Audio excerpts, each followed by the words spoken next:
देश में किसानों और कृषि से जुड़े 3 महत्वपूर्ण बिलों पर एपीआई के राष्ट्रीय अध्यक्ष विजय मानकर ने नाराजगी जाहिर की है। उन्होंने कहा है कि जब कृषि कानूनों को पारित किया जा रहा था तब देश के प्रमुख किसान संगठनों के साथ नागरिकों के भी इस पर विचार लिए जाने थे, लेकिन ऐसा न करते हुए सरकार ने किसानों की अनदेखी की है। उन्होंने संसद और राज्यसभा के आचरण के विरुद्ध बिलों को पारित करने का भी सरकार पर आरोप लगाया है।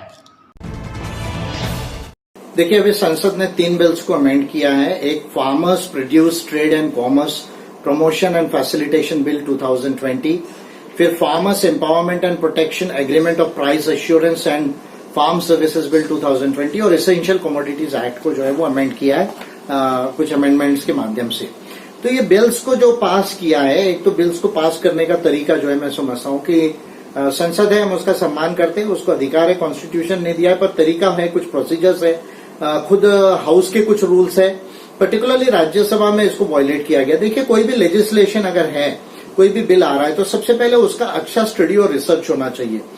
और वो स्टडी और रिसर्च जो है मिनिस्ट्री लेवल पे हो सकता है, गवर्नमेंट लेवल पे हो सकता है, जो एक्सपर्ट्स है और जो एकेडमिक इंस्टीट्यूशन है उनकी मदद ली जा सकती है, कुछ अगर एक्सपर्ट इंस्टीट्यूशन है उनकी मदद ली जानी चाहिए।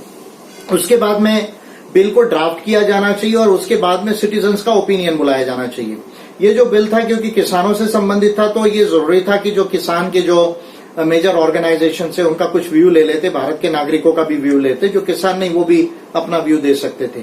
उसके बाद उसको जो है वो पार्लियामेंट में लाकर जो है प्रॉपर जो है वो इसको इंट्रोड्यूस करना चाहिए, और इंट्रोड्यूस करके जो है वो मेंबर पार्लियामेंट जो उसको सजेस्ट कर रहे हैं या उसके अंदर अमेंडमेंट सजेस्ट कर रहे हैं या ये सजेस्ट कर रहे हैं कि उसको पार्लियामेंट्री कमेटी को फर्दर इम्प्रूवमेंट के लिए भेजा जाए, उसको फॉलो करने के बाद जो है फिर उसको फाइनल वोटिंग से पास किया जाना चाहिए।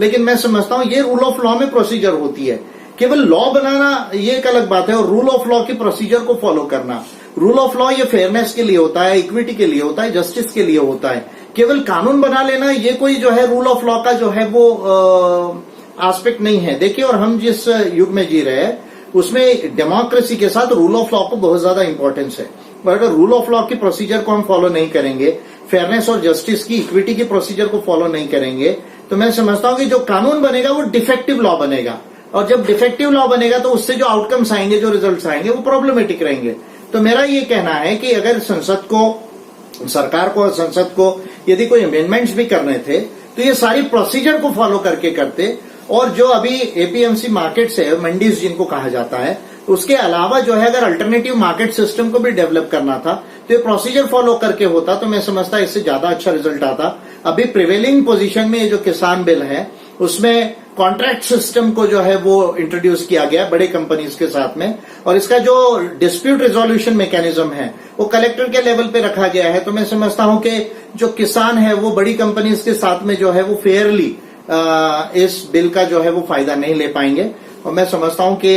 ये बिल का आउटकम जब आना शुरू होगा तो इससे जो है वो किसानों को बहुत ज्यादा लाभ नहीं होगा। और मिनिमम सपोर्ट प्राइस का मैकेनिज्म अगर इसमें बहुत ज्यादा वीक हो जाता है, जो पैडी और वीट का है, गेहूं और चावल का जो है, तो मैं समझता हूं किसानों को लॉस होने की संभावना इसमें रहेगी। अल्टरनेटिव मैकेनिज्म आना चाहिए, अल्टरनेटिव